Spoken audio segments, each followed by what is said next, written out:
Buenas tardes, queridas amigas y amigos.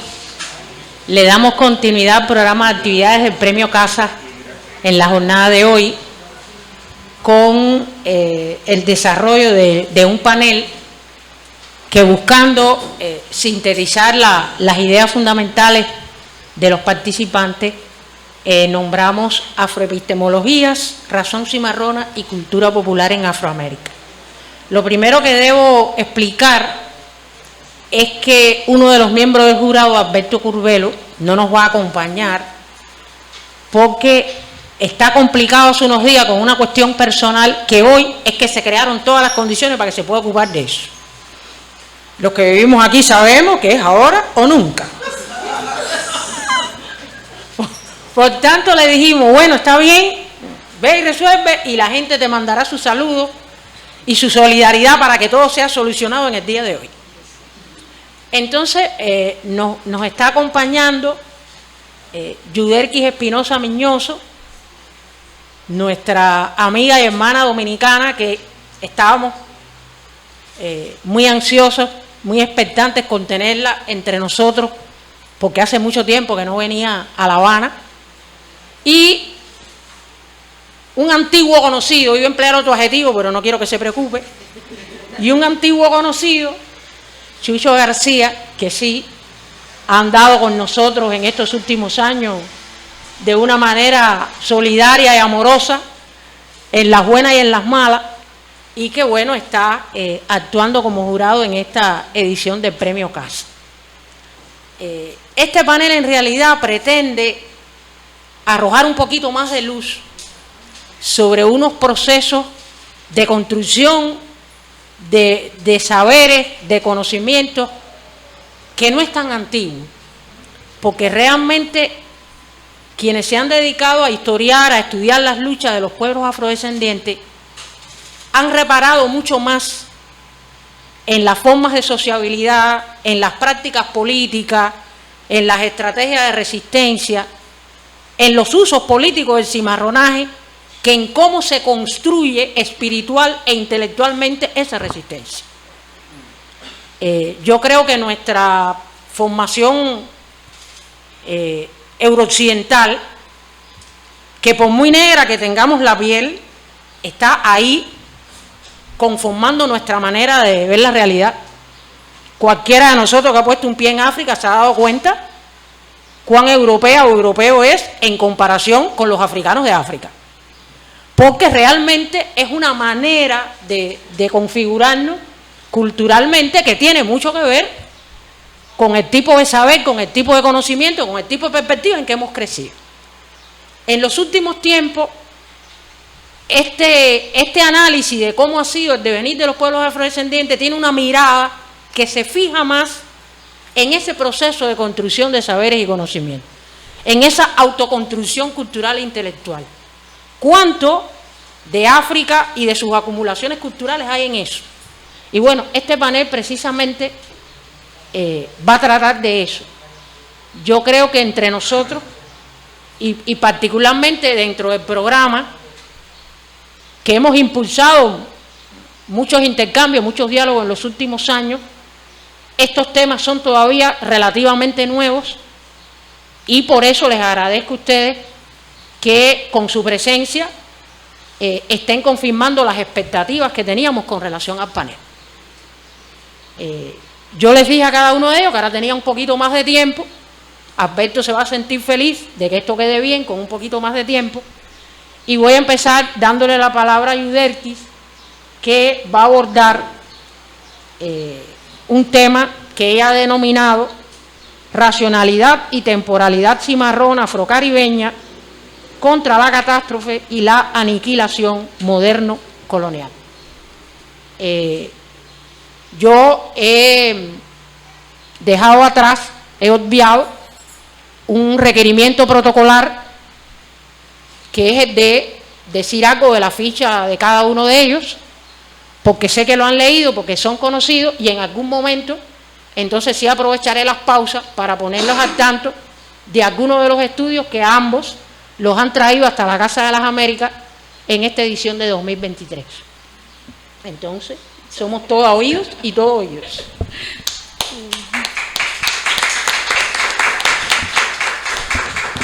Bueno, yo emocionadísima de estar aquí en la gran casa de las Américas y gracias por la bienvenida, por el recibimiento que he encontrado en las hermanas y hermanos caribeños. Esto compartir de estos días, el jurado también y por supuesto Zuleika, muchísimas gracias a ti, a Jorge Fornet, pues por todo el apoyo, la bienvenida que nos han dado y por hacer posible esto junto con todo el resto de compañeras y compañeros quienes están detrás en las cámaras, quienes están en los micrófonos, en las cuestiones técnicas, quienes nos sirven el café, ¿no? Las señoras que estuvieron anoche brindándonos el aperitivo. Bueno, todo eso forma parte de un engranaje y generalmente no lo vemos y generalmente los ocupan las personas más oscuras de piel. Entonces, muchas gracias a todas estas personas que hacen posible que estemos aquí, todas y todos. Esto que yo voy a presentar, lo voy a leer porque es un trabajo nuevo que he estado inmersa en los últimos 2 años en trabajar con el tema de la temporalidad y además de la temporalidad de la crítica a la temporalidad de la modernidad y la contratemporalidad a ese etos moderno, a ese programa moderno que se viene produciendo en los pueblos que han sido en su momento colonizados, ¿no? O sea, los pueblos de Abya Yala y la diáspora africana que fue traída a través del tráfico negrero, ¿no? Entonces, combino aquí 2 elementos fundamentales que son lo que vengo abordando en los últimos tiempos, esta investigación sobre temporalidad, y otro elemento que me interesa mucho es la cuestión de la resistencia. Estoy llevando adelante una investigación con 3 generaciones de mujeres negras de territorios cimarrones en República Dominicana, tratando de ver de qué manera, cuáles son las estrategias que ellas han empleado para poder subvertir la dominación, ¿no?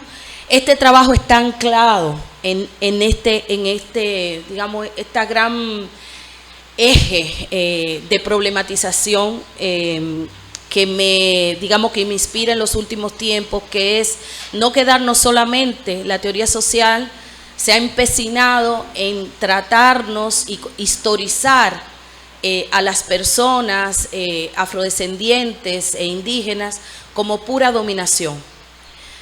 Contra eso yo creo que se hace cada vez y otras y otros autores estamos empecinados en comenzar a construir una historia de la resistencia, de la agencia que hemos tenido para resistir la dominación, el exterminio, la explotación a que han sido sometidos nuestros cuerpos, nuestra espiritualidad, nuestras epistemes, nuestras ontologías. Y entonces en eso se basa un poco lo que yo voy a desarrollar aquí.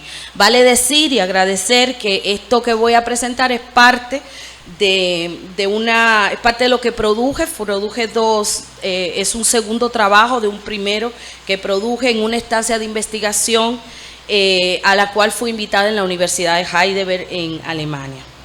Y particularmente es un centro que se llama CAPAS. Su nombre en alemán, por supuesto, no se lo voy a poder decir, porque yo de alemán no sé absolutamente nada. Entonces, bueno, en este trabajo doy continuidad a este tema de las temporalidades y racionalidades otras o alternas a la euromodernidad, para detenerme en la temporalidad negra, específicamente desde la geografía del Caribe. Con ello pretendo dar continuidad al proyecto de investigación que vengo desarrollando alrededor de la idea de el futuro ya fue y antifuturismo, que he tomado prestado estas 2 frases, estas 2 ideas las he tomado prestadas de pueblos de Mesoamérica y de nativos canadienses respectivamente, que al inicio de la pandemia sacan un manifiesto antifuturista, que le invito a que lo busquen por internet porque es sin desperdicio. Allí la concepción del tiempo presente también en la frase caminando con el pasado de frente, utilizada por los movimientos de la diáspora africana en Abya Yala, así como por otros pueblos originarios de Sudamérica y el Caribe. Me sirven estos tropos para desmentir y cuestionar la pretensión de verdad y universalidad de la temporalidad lineal y finita de la ontología moderna eurooccidental y su narrativa basada en el fin del mundo, su narrativa apocalíptica, así como para argumentar la manera en que esta temporalidad forma parte de una ontología imperialista que niega y oculta deliberadamente otros proyectos de mundo. Pero antes de iniciar con el desarrollo de estas ideas, quiero detenerme en unas reflexiones que generalmente acostumbro a advertir que los fines que procuro con este trabajo no son meramente teóricos, no los alienta la mera curiosidad, ni tienen como objetivo una ampliación de conocimientos. Quiero decir con esto que no hay un fin de erudición de mis indagaciones. A menudo los estudios sobre los mundos desechados están lo suficientemente alejados de las vidas de la gente como para que funcionen como parte del entramado de la dominación. Mientras más se estudia y se conoce, más se sedimenta el estado de dominación. En este sentido, me hago eco de las palabras de Catherine McKittrick, cuando desde los estudios negros nos invita a prestar mucha atención a la materialidad de las vidas negras y poner en contacto nuestro mundo analítico con esta materialidad. Esto implica una responsabilidad en la manera en que nos acercamos a estas vidas y la manera en que contamos una historia sobre ellas. En este sentido, reconozco a priori la desobediencia epistémica de mi abordaje en términos de los convencionalismos académicos, en donde hay un desprecio, según he podido ver, por los abordajes comprometidos políticamente. Si hay quienes se empeñen en separar la esfera académica de la esfera activista o de la lucha contra las injusticias, este no es mi caso. Los fines que me animan, aquellos por los que me importa la teoría, son prácticos, políticos. La acumulación de saber como fin en sí mismo me parece infértil y poco útil. Forma parte de los obstáculos para superar, incluso desde ejercicios que desde dentro se presentan como parte del contingente descolonizador y justiciero, se presentan desde allí, ¿no?, cuando en realidad su ejercicio investigativo se alimenta de su afán desmedido de escalar o mantenerse como parte del status quo. Creo que ha llegado la hora de ir más allá de la retórica del reconocimiento de la colonialidad del saber y de las identidades y la crítica, ir más allá de la crítica al método clásico de construcción de conocimiento por parte de la academia, para pasar a la acción transformadora. Si ya se ha escrito tantos papers al respecto, ¿cuándo llegará la hora de pasar de la denuncia a la transformación de la práctica subalterna, la transformación de la práctica ritualizada de la academia?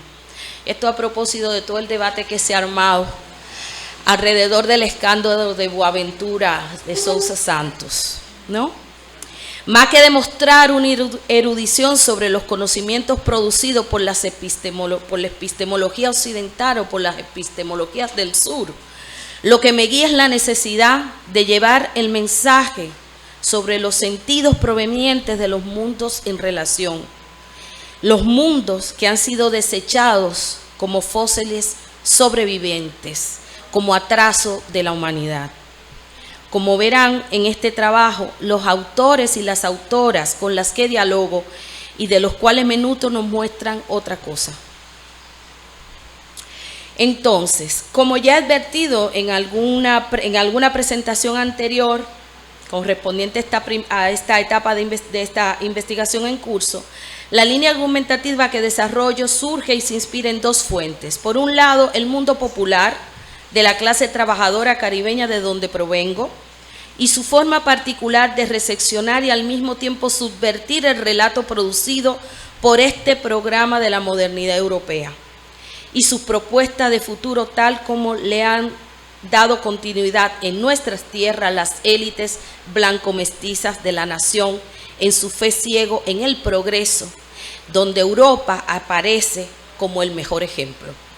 Por otro lado, la experiencia de provenir de los márgenes del llamado sur global y del Caribe se ha alimentado de mis encuentros con los pueblos indígenas y sus mundos relacionales, regularmente considerados como inexistentes y que sin embargo se empeñan en mostrarnos su vitalidad, resistiéndose a desaparecer.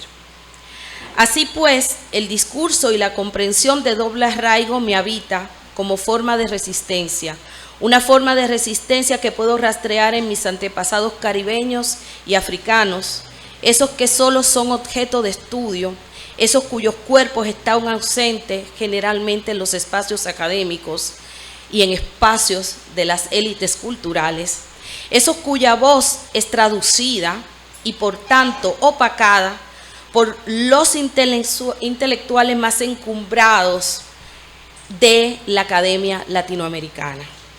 La academia comprometida, o que se dice comprometida, tanto en el norte como en el sur. Aún así, me alienta a mostrar la manera en que entre los pliegues del discurso de la razón normativa ilustrada, devenida deseo y nunca posibilidad de las y los condenados del mundo, se ocultan modos de comprensión, experimentación y concreción de la vida que niegan y confrontan la razón dominante. Hay una potencia, una forma de sobrevivir, un resistirse a desaparecer por parte de aquello que ha sido negado. De esta resistencia hablo. Vengo con el encargo de traer noticias de mundos otros que han resistido al exterminio, mundos que confrontan activamente el relato lineal de una sola historia universal, que nos conduce implacablemente, según este relato, al abismo, hacia la destrucción de todo lo existente, como aquello que, al decir de cientistas sociales y naturales, debemos pagar como precio por el progreso y el desarrollo humano. Ese relato apocalíptico, su narrativa, su temporalidad y los fundamentos que lo sostienen, como intentaré mostrar, no aparece de forma central y mucho menos en su estado totalizador en las narrativas y la imaginería de los mundos en relación, ni aun en aquellos de los que ya habiendo sufrido la fractura del lazo comunal primigenio, siguen en pelea contra la imposición del modelo de esta modernidad eurooccidental impuesta. Estos mundos en rebeldía, en su resistencia a desaparecer, en su empeño en recrear o recordar la vida en relación de todo lo existente y en defender la equivalencia entre todas las formas de existencia, han retardado el cumplimiento de esta profecía ya anunciada desde el inicio mismo de la modernidad, este fin de los tiempos. Un imaginario apocalíptico que podemos rastrear también en la herencia judeo-cristiana que va a sostener esta modernidad secular. El acercamiento que propongo se detiene en observar los sentidos colectivos que dieron y que dan a la calamidad los sentidos colectivos que dan a la calamidad y a la destrucción los pueblos sometidos a la colonización, de modo que nuestras experiencias no pueden ser reducidas a la interpretación de aquellos que nos han dominado. Los trabajos de Sylvia Wynter me ayudan en esta tarea. Wynter ha estado específicamente interesado en mostrar la manera en que los africanos y las africanas traficados reaccionaron históricamente a la fractura del mundo que conocían y a las nuevas condiciones que supuso la captura, el tráfico forzoso, la esclavitud y la deshumanización a la que fueron sometidos por la empresa colonial europea. De sus indagaciones propone lo que nombra el modelo demoníaco, donde ella lo que quiere señalar es la manera en que las personas esclavizadas reaccionaron o respondieron al desastre y a la forma, esto lo añadiría yo, lo que me interesa es ver cómo eso tiene una continuidad en la forma en cómo sus descendientes respondemos al desastre y a la dominación. El modelo demoníaco nos permite sortear un campo cerrado de sentido para vislumbrar aquello que generalmente es desechado o imposible de ser concebido. De acuerdo a Winter, los modelos demoníacos postulados por la física y la física cuántica busca concebir un punto de vista fuera del campo consolidado de nuestro modo de actuar, de ser, sentir, conocer, así como los múltiples discursos, sistemas de regulación de significado y lecturas interpretativas a través de los cuales estos modos pueden efectuar sus respectivas autopoiesis como formas específicas de ser. McKittrick nos ayuda a comprender el término adoptado por Winter señalado como demoníaco. En su sentido etimológico se asocia lo demoníaco, por supuesto, al demonio, ¿no? A los espíritus del mal y a las conductas humanas inusuales, frenétricas, feroces, crueles. El término se usa en las llamadas ciencias exactas para señalar una reacción, respuesta o conducta no predecible, que no es posible de ser proyectada o determinada a priori. Propone entonces McCritich pensar y comprender el modelo demoníaco como un modelo no determinista, como respuestas y procesos, y cito, que dependen de la incertidumbre y la no linealidad, porque el principio organizador no puede predecir el futuro. Este esquema, esta forma de producir o desear un resultado, pone en tela de juicio los parámetros, vuelvo a citar, siempre no arbitrarios preestablecidos, de la linealidad secuencial y clasificatoria. En pocas palabras, el modelo demoníaco es uno en donde el resultado depende de la incertidumbre o la desorganización intrínseca y forma parte de una metodología que produce un resultado. Uno de esos usos que Winter da a este modelo es el de la imposibilidad de lectura de nuestros modos y existencias, o sea, de los modos y las existencias de las personas de la diáspora afrodescendiente por parte del mundo blanco. Generalmente no podemos ser leídos porque no hay posibilidad de totalización, no hay posibilidad de comprender y especular lo que se produce como resultado a partir de las prácticas.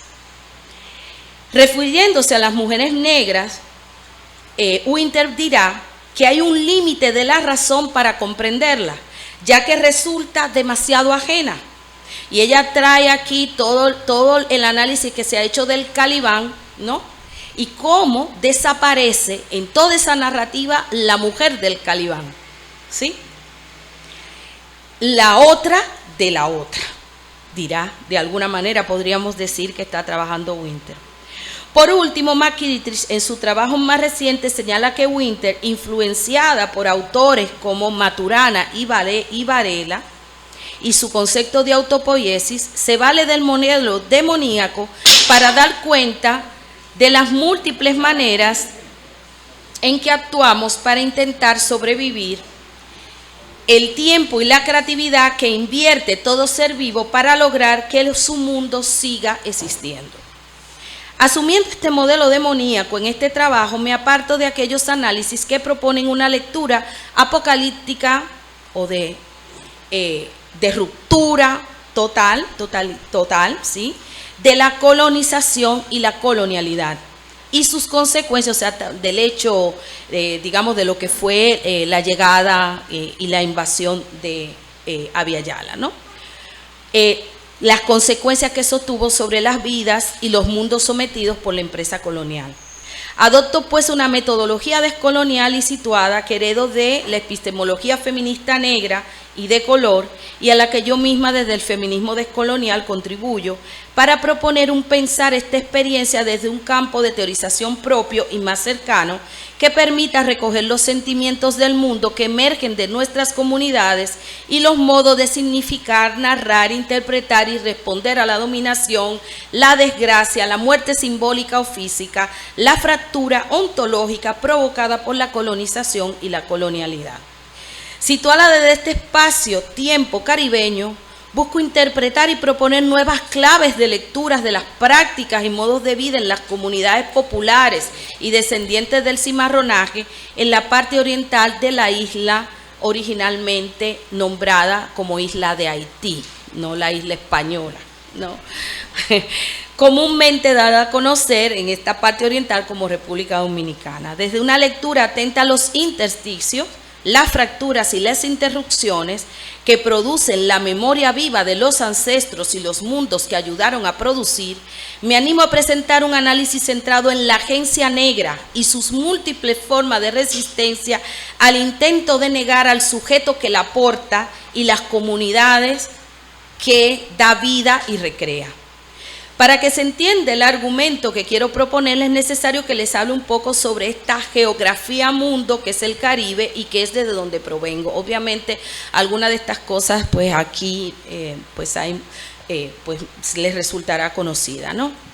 El Caribe muestra ejemplarmente esta imaginería de lugar paradisíaco que se mezcla con el peso de la conciencia de saberlo como región particular que arrastra consigo la herida colonial primigenia. Yo vengo de allí donde desembarcó este señor que nos trajo la desgracia, ¿no? El Fucú de Colón, decimos en Dominicana. Mucho se ha dicho sobre el Caribe y aún falta tanto por decir. Agustín León Montes define el Caribe como primera otredad constitutiva de Occidente, donde, como afirma Dussel, se inventó la modernidad como fenómeno transatlántico. Marcos Ferdinand nos lo presenta como, y cito, ojo del huracán de la modernidad. Me encanta esa imagen, ojo del huracán de la modernidad. Centro donde la calma soleada se confundió erróneamente con el paraíso. El punto fijo de una aceleración global que succiona pueblos africanos, sociedades amerindias y velas europeas y que concentra, por tanto, experiencias del mundo que van desde las historias coloniales y esclavistas hasta el reverso de la modernidad. Historias que no se limitan a los límites geográficos de la cuenca del Caribe. Una cita imperdible de Marcos Ferdinand. Es un autor caribeño que de la nueva generación que es de chuparse los dedos. Para Glissant, ese sí todo conocido, para citar clásico, ¿no? El Caribe es el lugar de una historia hecha de rupturas que se inicia con la conquista y la esclavitud.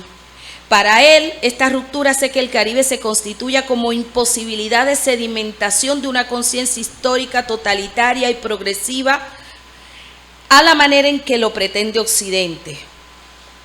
Entre comillas, por sus palabras, discontinuidad en lo continuo, una tachadura en la memoria. De tal forma nos dice el historiador, el intelectual, el comprometido con su pueblo, debe hurgar en esa memoria para encontrar allí las huellas de lo no dicho, de lo no posible de ser interpretado por la historia universal. Buscar allí las fuerzas que nos constituyen, las múltiples maneras en que, cito, las barreras esterilizantes de la memoria han sido rotas, traspasadas y derribadas. Glissant habla de una, cito, visión profética del pasado, eso lo sabemos aquí, como aquella que nos permite desenredar el sentido doloroso del tiempo y proyectarlo hacia el futuro. Como en prácticamente toda la epistemología producida por los pueblos extraeuropeos, el pasado es el que señala el camino. El pasado tiene una misión profética. Contrario a lo que suele pensarse para Glissant, el Caribe es un lugar de multirrelación más que aislamiento. Cada isla es una abertura, va a decir Glissant. Por esto pongo pensar el Caribe como una zona de contacto a la manera como usando esta idea de Pratt, de zona de contacto, esta idea de el contacto entre lo amerindio, lo africano, lo europeo. Y ante la idea del Caribe como laboratorio de modernidad, propongo también pensarlo como laboratorio de resistencia. Trujillo, en confluencia con Glissant, ve el Caribe como parte de ese proyecto del otro de la heterología de la modernidad europea. Cita a Eric Wolf para señalar el Caribe como eminentemente, cito, eminentemente un área del mundo en donde la modernidad primero desplegó sus poderes y simultáneamente reveló las contradicciones que le dieron a luz. Para él el Caribe muestra la forma en que la modernidad requiere de un otro dentro, y por esto habla del Caribe como moderno de otro modo. Dos cuestiones me interesan particularmente del trabajo de Trujillo y que apoyarían los argumentos que desarrollo aquí. Por un lado, las formas en que la experiencia de la trata y la esclavitud, lejos de ser experimentadas como fin, supuso una reinvención de subjetividad, mostrando la agencia y la capacidad de ingenio, de búsqueda y construcción de alternativas por parte de aquellos que fueron esclavizados y sustraídos de sus territorios.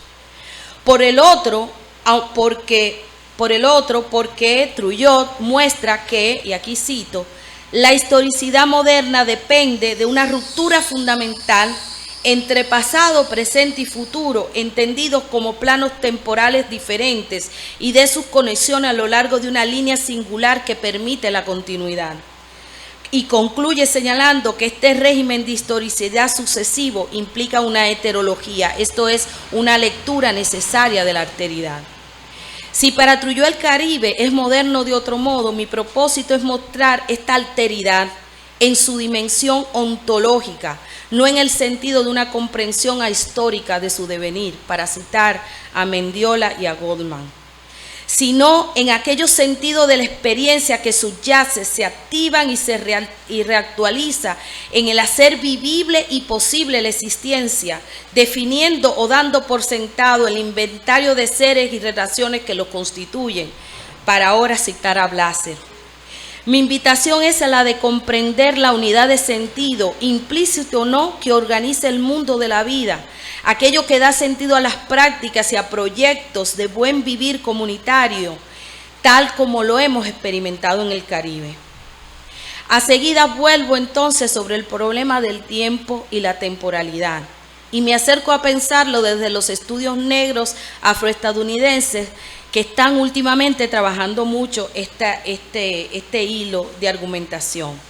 Para pensar entonces la temporalidad negra o la black temporality, que están trabajando allí autores como Tao, Lei, Goffey, como piensa la temporalidad negra como un trastorno del tiempo, como una temporalidad enmarañada o como vida del otro lado del tiempo, en la fórmula de Sun Ra, el iniciador del afrofuturismo. Diferentes intelectuales negros han pensado el tema del tiempo y su significado para el pueblo negro y para los condenados del mundo. Para Du Bois, la línea de color es una línea temporal, una franja que marca dos temporalidades distintas. La marca está definida por la ruptura que produjo la empresa colonial y la esclavitud. De tal forma, Lee Goffey nos recuerda que para Saidiya Hartman, una de las grandes intelectuales afro-norteamericanas de este momento, la esclavitud desarticuló, y cito, todas las formas de relación, incluido el tiempo.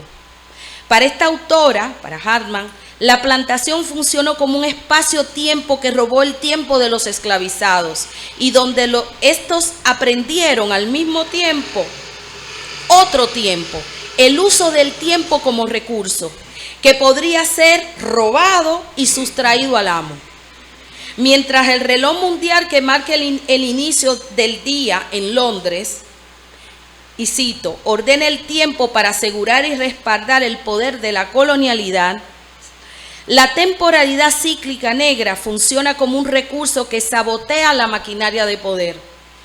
Las personas negras esclavizadas aprenden la paciencia, con paciencia esperan el momento oportuno. Están al acecho para saber en qué momento actuar y burlar al amo y burlar el capital. Así nos dice Leigh Goffey. Para él, cito, el reloj cimarrón para el reloj cimarrón, esperar es un acto decisivo, una táctica militar. Otros autores negros como Habiba Ibrahim, Ambadia Ashab, disculpen mi inglés, la temporalidad negra es una temporalidad de crisis permanente, cotidiana, toma la forma de proposición, de tiempo propositivo. Anticipación, estás anticipando lo que puede venir, tú estás calculando de qué manera esta persona me piensa, en buen dominicano, joder, porque yo le voy a joder primero, ¿no? Esto es lo que estoy tratando de trabajar aquí, ¿no? Anticipación, toma la forma de proposición, aquel que se anticipa a lo que puede venir para boicotearlo, ¿no? Hay una palabra que están recuperando dentro de los estudios negros en Estados Unidos que viene del argot negro popular, ¿no? Se dice fina, ¿no? Ahora voy a explicar un poco eso. Esto refiere a un futuro perfecto, vernáculo negro, o a una proyección de un futuro que seguramente ha de venir. El tiempo negro es el de la urgencia, es un tiempo caótico. Por eso es un tiempo demoníaco, por eso traía lo de demoníaco, ¿no? Estos autores y autoras nos recuerdan que, por ejemplo, traen a John Ernest de la literatura afroamericana, que habla de lo caótico que caracteriza, del caos que caracteriza el marco temporal y la espacialidad lineal en la música afro en las Américas. De tal forma, el tiempo ha sido un tema clave y obsesivo dentro de la cultura, la narrativa y el pensamiento negro, desde donde se logra desmontar el tiempo controlado y medido del reloj y se proponen formas temporales alternativas. El viaje al tiempo traumático de la esclavitud se vuelve una forma de recuperación y restauración del tiempo, de un tiempo a otro. Estos argumentos me ayudan a desarrollar mi último punto, y es pensar el Caribe desde su temporalidad alterna. Buck Morse, en su detallada investigación sobre el texto original del Apocalipsis, hace referencia a tres formas del tiempo que está en el relato apocalíptico original. No ese que pulula en las Biblias que tenemos a la mano, sino los tomos originales, ¿no? Y ella dice que allí aparece el tiempo cromos, que es el tiempo medible y predecible, el que describe los ciclos de las estaciones y las regularidades de la naturaleza. Las prácticas que les corresponde son rituales y repetitivas. El tiempo kairos o kairos, impredecible, instantáneo, pasajero, requiere de la decisión urgente, de la decisión para la acción. La experiencia, y la cito a ella cuando dice: la experiencia de kairos es una mayor conciencia del momento. Por muy esperado que sea, su llegada nos sorprende, altera la percepción. Cierro cita. Finalmente, la autora nos habla de un tiempo mesiánico. Es el tiempo de la parusía, es decir, el tiempo de llegada o venida del que es esperado, el tiempo de la revelación, un tiempo de juicio y del veredicto final. El tiempo mesiánico, aunque se parece al tiempo kairótico, nos dice ella, no son lo mismo, y es el tiempo que enmarca el reloj apocalíptico.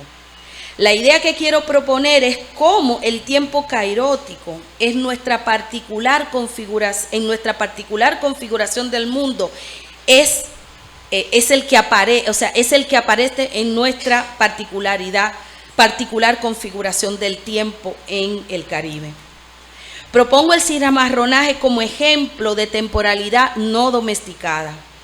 Corrientemente el cimarronaje suele asociarse a la idea de persona esclavizada, nativa o negra, que se fuga de la plantación colonial. Hay, por ejemplo, esta imagen iconográfica de un negro con un machete en la mano levantada que ha roto sus cadenas. Esta representación de romper las cadenas y fugarse del sistema esclavista es clave, pero debe ser comprendida en toda su dimensión performativa. Me interesa reflexionar la manera en que esta representación nos interpela hoy como posibilidad de encontrar en el cimarronaje una práctica política de reexistencia más allá de las fracturas y de la violencia producida por el modelo civilizatorio universalizado. El cimarronaje como resistencia activa, como reinvención y capacidad de erigirnos contra la aniquilación del mundo conocido. Nos aporta elementos sustantivos una práctica política que, como diría Crenat, que viene de otra tradición, viene de la Amazonía brasileña, es una práctica política que atenta contra el fin del mundo. Él habla de que nosotros, en vez de pensar el fin del mundo, pensamos contra el fin del mundo. La filósofa poscolonial de origen árabe, Huria Bentuhami, retomando las críticas realizadas por el feminismo negro y de color, retoma la idea de cimarronaje como el acto por medio del cual la esclavizada escapa de la plantación y de la esclavitud y se asienta en un nuevo territorio donde puede refundarse como comunidad entre iguales, o sea, con otros negros y con gente nativa también del lugar.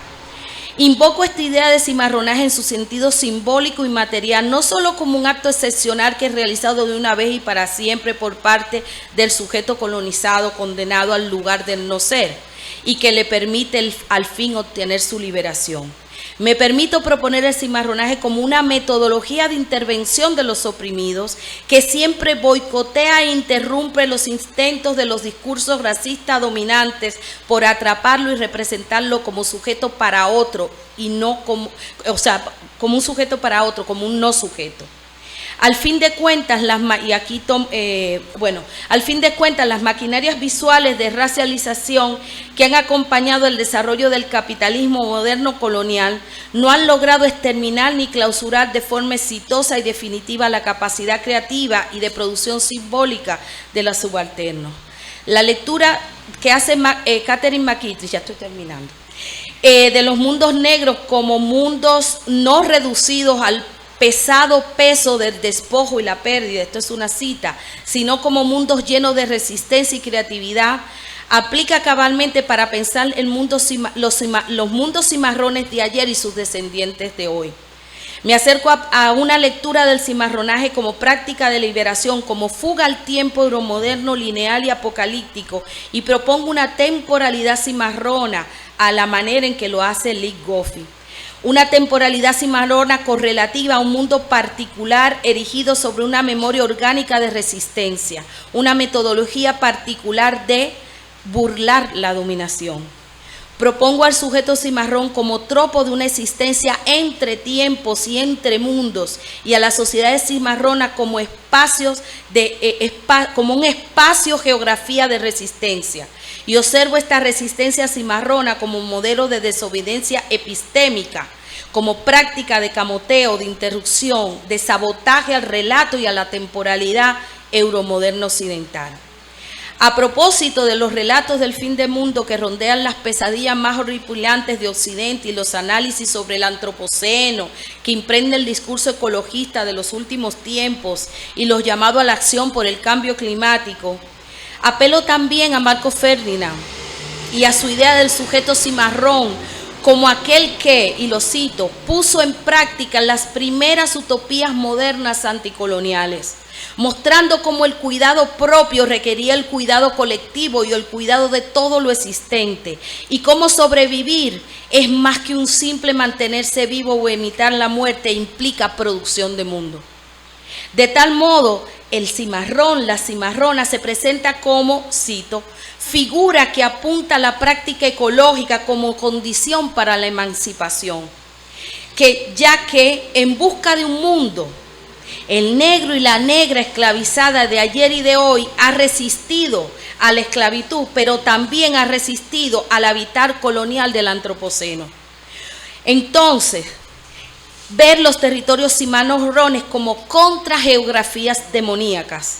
Esta propuesta de Winter y de McKittrick de una contrageografía y metodología demoníaca van de la mano con una idea que vengo trabajando hace un tiempo sobre el sujeto colonial racializado y deshumanizado como uno cuya agencia está ligada entrañablemente a la producción cultural y estética.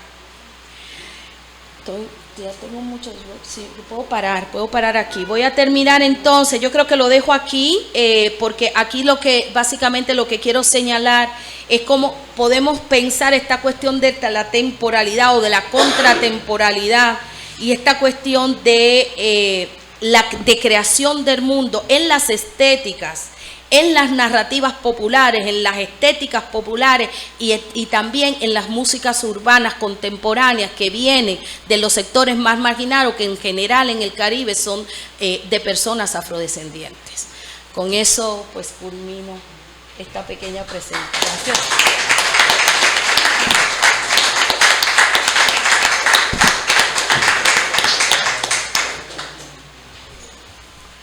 Bueno, Chucho ha tenido unos trabajos duros que le han otorgado privilegios que todos envidiamos.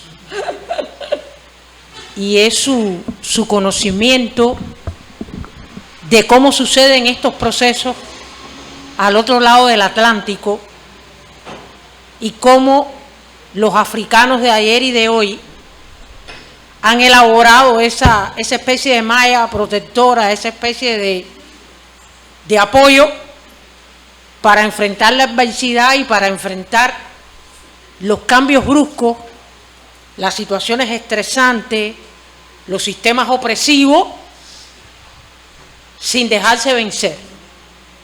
Ha trabajado mucho la cuestión de la epistemología de los pueblos africanos y sus descendientes, con esa mirada que logra cruzar el océano y llegar del otro lado para contarnos cómo suceden las cosas por allá.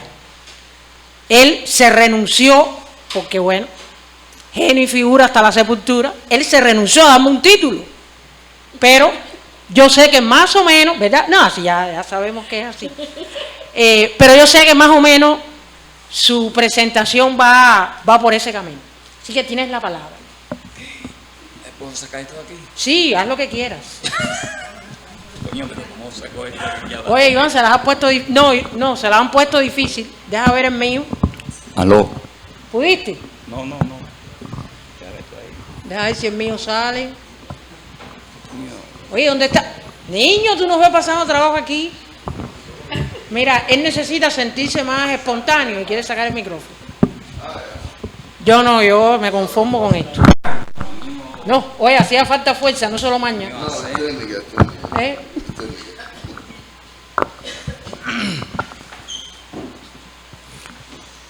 Y a timbo y a tambo maito no me. A tu coya y a tambo maito no me. A soyen y a tambo maito no me. A tu coya y a tambo maito no me. Gomado, a soñaña, gomado yombolo. A gomado, a soñaña, gomado yombolo. Ñaña la gomado, hobokwe miso, bobokwe mi orisa sasa. A gomado, hokwe yiso, hokwe mi orisa sasa. A gomado, a soñaña, gomado yombolo. Coro a gomado.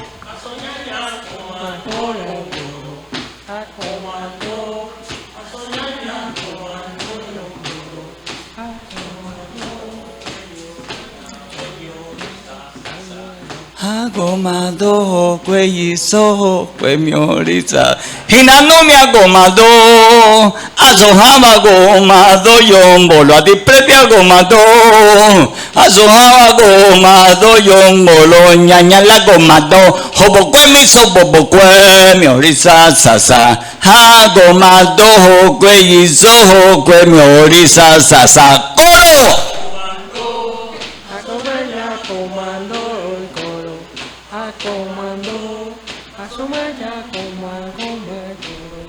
Ala komando kwenjiso kwemiorisa sasa. Oso no teme no die. Himaguateme tangala. Oso no teme no die. Himaguateme tangala. No quiero comenzar esta conferencia sin decir los nombres de dos amigos que trabajamos duro contra el racismo y por la reivindicación de la espiritualidad africana. Esteban Morales. Ibae. Voy a repetir. Esteban Morales. Rogelio Martínez Furé. Muy bien. Quería comenzar de esta forma porque estos fueron dos compañeros con los cuales estuvimos luchando de hace muchísimos años en dos frentes. El frente contra la discriminación y el racismo, específicamente con Esteban Morales, ¿no? Y con Rogelio hace muchos años también el tema de la reivindicación de la presencia africana, su diversidad en las Américas y el Caribe. Y todo esto tiene una desembocadura, un poco para dialogar con mi compañera que acaba de exponer, Kelsey, el tema del cimarronaje. Todo es un tema del cimarronaje, todo. O sea, el cimarronaje no es una cosa del pasado, es como ella incluso en el presente lo trae, como una acción política, como una cuestión ética del presente. Todos sabemos que aquí, en Cuba, prácticamente uno de los primeros en dar una visión global de los estudios africanos, de la presencia africana, fue don Fernando Ortiz, ¿no? De sus primeros trabajos que todos conocemos cuando lo inicia, Fernando Ortiz, inspirado y formado en la antropología criminalística de César el Hombroso, no escapó del racismo en sus primeras obras. Al igual que, por ejemplo, Raimundo Nina Rodríguez, ¿no? En Brasil, también fue uno de los inspiradores y estuvo marcado por el racismo. Como digo en algunos de los trabajos, Ortiz superó hasta cierto punto el tema del racismo. Raimundo Nina Rodríguez murió racista, ¿no? Y quizás en eso se apoyó mucho Bolsonaro para reimpulsar el racismo en el Brasil contemporáneo.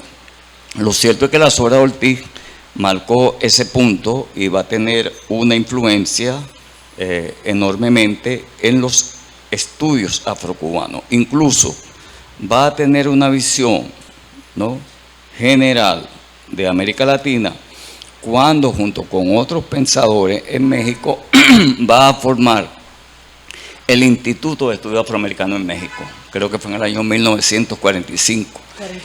43. Eso va a estar dando como una visión global de que desde la mirada del otro, porque no eran como nosotros, ¿no?, comienzan con un acercamiento hasta cierto punto respetuoso sobre el tema de los estudios afroamericanos. Pasa el tiempo y por supuesto siguieron creándose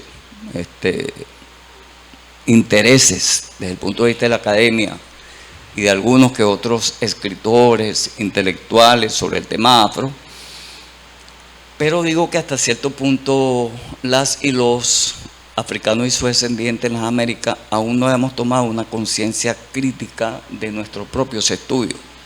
Entonces hay un marco diferencial entre cómo nos ve la academia, cómo nos ve el Estado, cómo nos ve el gobierno, cómo nos ven los partidos y cómo nos vemos nosotros desde la perspectiva de movimientos sociales.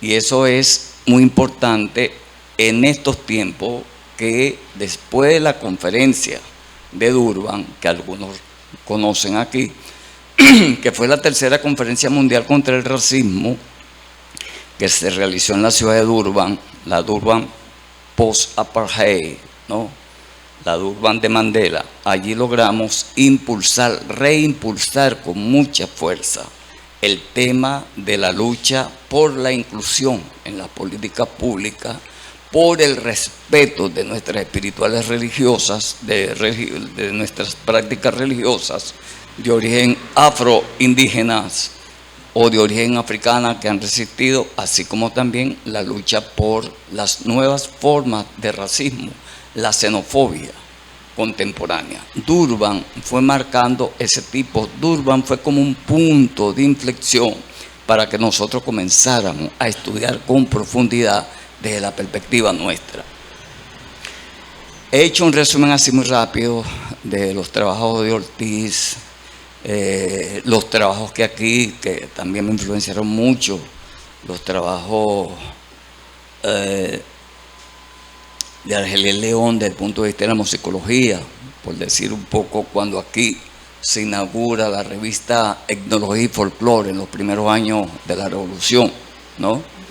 Donde entre otros ahí se están formando jóvenes como Rogelio Martínez Furé, Alberto Pedro, ¿no? Me dijiste tú también, así como también Miguel Barnet, ¿no?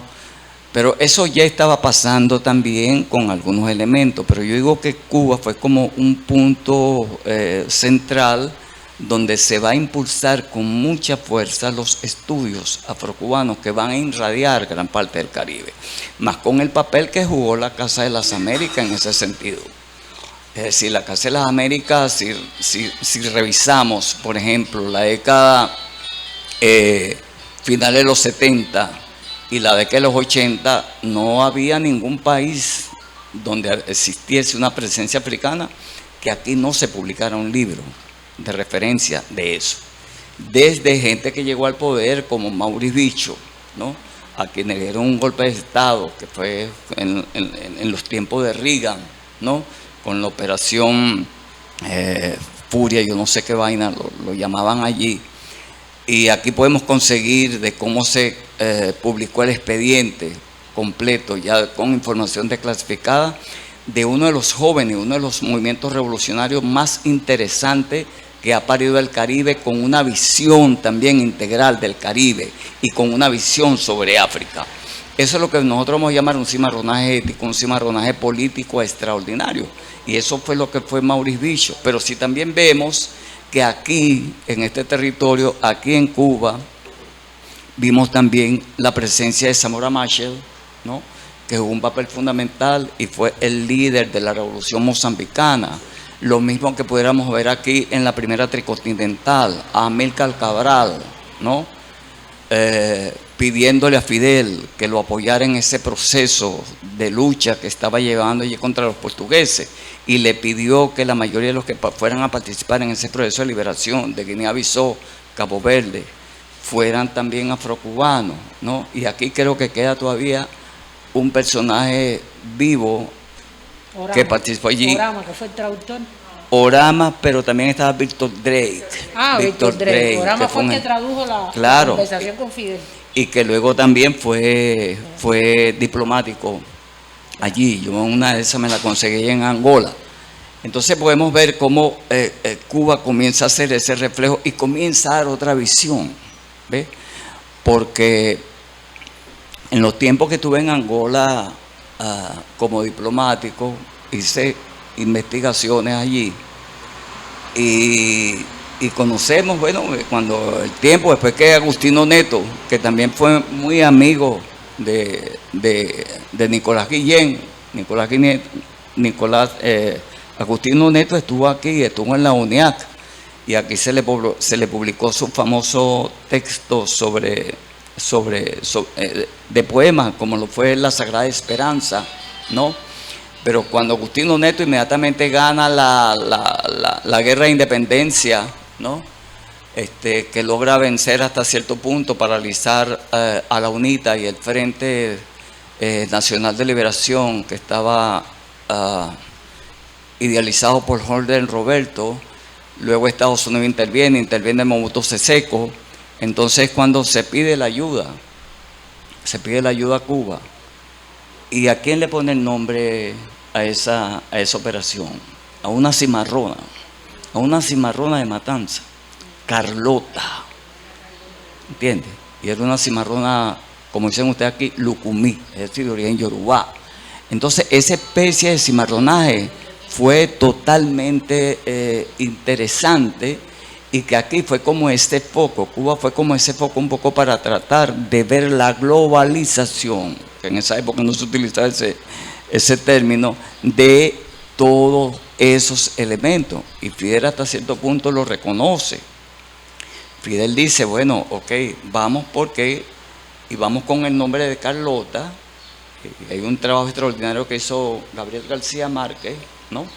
Porque es como devolver todos aquellos aportes que también las y los africanos y sus descendientes, en este caso afrocubanos, habían contribuido al mundo.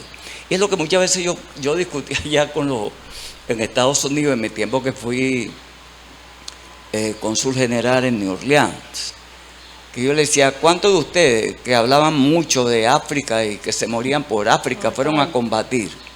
Fueron allí a tomar el fusil para apoyar a los pueblos africanos.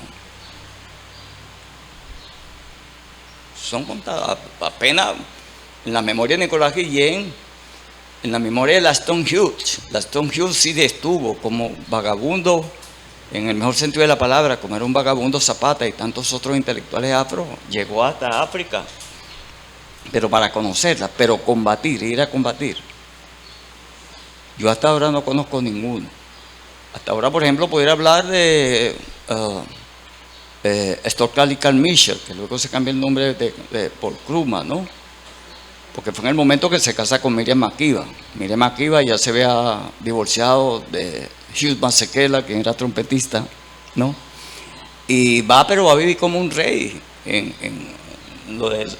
la tierra de Sékou Touré, ¿entienden? En Guinea de Sékou Touré, pero no van como combatientes. Y esa es una cosa que aquí los afrocubanos, más allá de la crítica que se puedan hacer, en qué condiciones fueron, en qué condiciones están en estos momentos, porque eso también forma parte de un trabajo de investigación, que hay que hacerlo, ¿no? Pero eso hay que respetarlo con mucha profundidad. Esa es la mayor solidaridad de la diáspora africana, de la diáspora que retorna, ¿entiendes?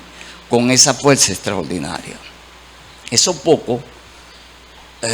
He conocido algunos textos que aquí se publicaron, que publicó Casa, pero creo que amerita un estudio de verdad. Por ejemplo, nosotros, desde Tierra Firme y desde el mismo Caribe insular, debemos estudiarlo con mayor profundidad. Hay que buscar más esa referencia. Por eso es que estamos planteando las perspectivas del cimarronaje no como una cosa del pasado.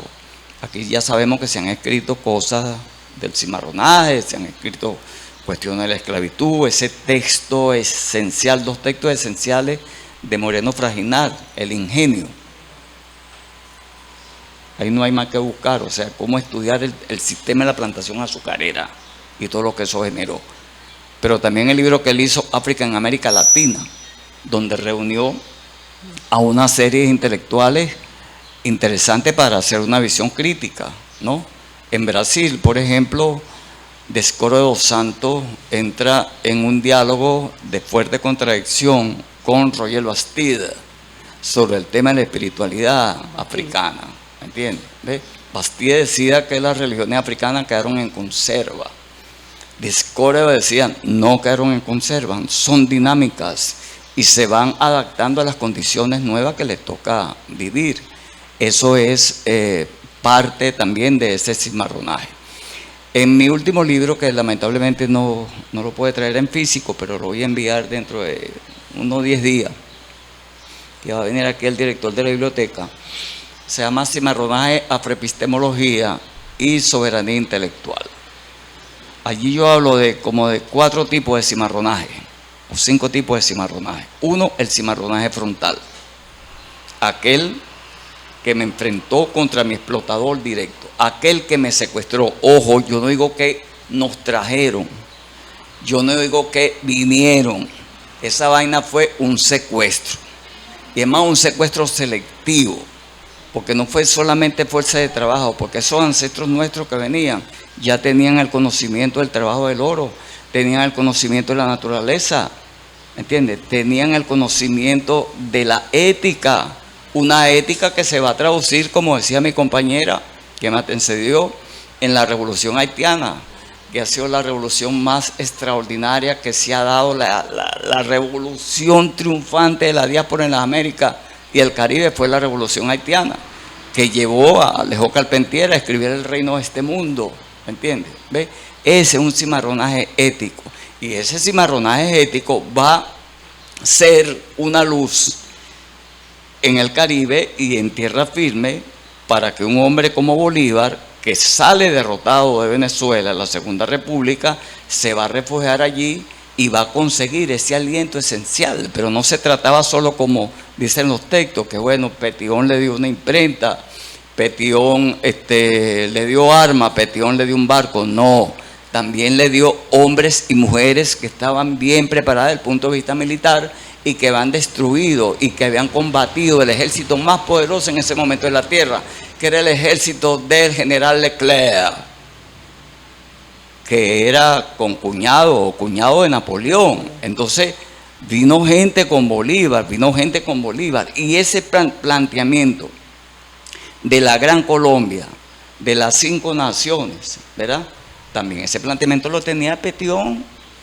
Petión tenía una relación, inclusive había un cimarrón, un patriota mexicano afro que se llamaba Francisco Mina, ¿me entiendes? El concepto de la Gran Antillas, ¿verdad? Ese concepto de la Gran Antilla, Bolívar lo va a transformar en el concepto de la Gran Colombia. O sea, no voy a decir que todos se lo debemos a Haití, pero Haití fue ese elemento y fue el cimarronaje triunfante de la diáspora africana. Cuando estuve en Benin, en un lugar que llaman Ayada, los padres de Toussaint procedían de Ayada, y en Ayada para mí fue sentí mucho orgullo al ver una estatua de Toussaint Louverture allí levantada, ¿entiendes? Como este reconocimiento en Benín. Luego yo hablo del cimarronaje espiritual. Escuchen, estoy hablando de un cimarronaje frontal y ético. Luego estoy hablando de un cimarronaje espiritual. Cimarronaje espiritual es, bueno, como aquí en Cuba, por ejemplo, se conservó, ¿entiendes? La regla de palo, que es Congo. Yo estuve en la Mayombe, estuve en Congo, Brazzaville, que te atraviesa prácticamente toda la Mayombe y te llega hasta Gabón. Y como aquí se conserva la regla de palo Mayombe y sus variantes, Brillumba y Quimbiza, por ejemplo, ¿no? Como aquí se conserva la regla de Ochá o el sistema Ifá-Ochá con sus variantes, pero se conserva, ¿ve? Con elementos similares, como es la práctica en Nigeria y una parte de Benín, donde estuve, que se llama Ketu, donde es la antilógica, donde el ratón caza al gato, para que lo sepan, ¿no? Entonces, esos elementos de la diáspora, o ese elemento, ese cimarronaje espiritual, se va a conservar. Lo vamos a ver también en el vudú, y aquí lo vamos a conocer como Arará, ¿me entiendes? ¿Ve? Ará es tierra, Ará, tierra de los muertos, ¿entiendes? Entonces, pero eso también lo vamos a ver en Brasil, con la macumba, con el candomblé, ¿no? Expandido por todo Brasil, y que ahora también se expandió a Uruguay, se expandió a Argentina, el candomblé, también ya como una práctica espiritual. Luego vamos a ver también cómo en el mismo Estados Unidos, en New Orleans, ¿no? A partir de la revolución haitiana, cuando muchos se fugaron, los plantadores, para Estados Unidos, otros vinieron para Santiago, allí también se va a conservar el vudú, siendo una de las grandes sacerdotisas a través de la historia del tiempo, Marie Laveau, ¿entiendes? Entonces vemos ese cimarronaje espiritual. Por otro lado, vamos a ver ese cimarronaje tecnológico, que muy poco se habla de ello. El tema del cultivo de la tierra, el tema del cultivo del oro, el tema del conocimiento de las plantas. Es un cimarronaje del conocimiento. Luego vamos a tener un cimarronaje como ya dije anteriormente, en las perspectivas del cimarronaje jurídico. ¿En qué consistía ese cimarronaje jurídico? En el caso concreto de Venezuela, existía en el año 1789 desde el punto de vista diplomático, un documento esencial que decía que todo aquel esclavizado o esclavizada que se fugara de una potencia enemiga, España, y llegaba a tierra colonizada por los españoles, y se asumía como católico, le daban la libertad. En el caso de Venezuela, aquellos que hayan ido a Venezuela, los que están aquí presentes, hay un pueblo que fue producto de una discusión jurídica por la tierra, que es Curiepe, el primer pueblo de negros libres fundado en Venezuela. Y eso fue como resultado, ¿verdad? Eso fue como resultado de una discusión jurídica. Yo tenía el derecho de reclamar, así como conseguir en algunos documentos también el caso de una mujer que estaba esclavizada, pero como el Código Negro de Carlos III decía que bueno, que había que darle un pedazo de tierra a los esclavizados, ya que los amos no tenían con qué pagarle nada, entonces ellos con esa haciendilla fueron acumulando dinero y lo conseguí en ese documento en el archivo general de la Nación. Esa mujer dijo: yo tengo 25 años, ¿cuánto valgo yo? Yo valgo 200 pesos. Ajá, la mitad de mí son 100. Ajá, bueno, el que tengo aquí en la barriga estaba en estado, ¿entiendes? Vale 15 pesos, aquí están los 15 pesos, y compró la libertad de su hijo y acabó con aquello de que vientre esclavo nace esclavo. Ese es el caso de un cimarronaje jurídico. Esos 4 cimarronajes son esenciales. Pero esos cimarronajes, vuelvo y repito, no se quedaron en el pasado. Hoy estamos en una lucha permanente. Estamos en una lucha permanente contra el racismo en su diversidad de forma. El racismo existe en todas partes del mundo. El racismo existe. ¿Entiendes? ¿Ves? Aquí mismo yo lo he planteado. Yo no he discutido lo que pasa en Cuba desde el punto de vista racial fuera de Cuba. Una de las últimas veces que estuve aquí, lo discutí muy fuerte aquí, ¿me entiendes? Entre hermanos lo discutimos, porque los problemas de casa hay que resolverlos en casa, y hay cosas que hay que superarlas, ¿me entiendes? Yo recuerdo que en ese momento aquí más o menos llegamos a hablar en alguna conclusión de que había que cambiar el currículum educativo. Así como también yo recuerdo que en una oportunidad, creo que fue en el año 95, cuando Fidel comienza a acercarse a todo este tema del racismo, y creo que en la unidad hubo una discusión y hubo una actriz negra que dijo: Fidel, ya estoy cansada de servir café. ¿Entiendes? Porque eso era.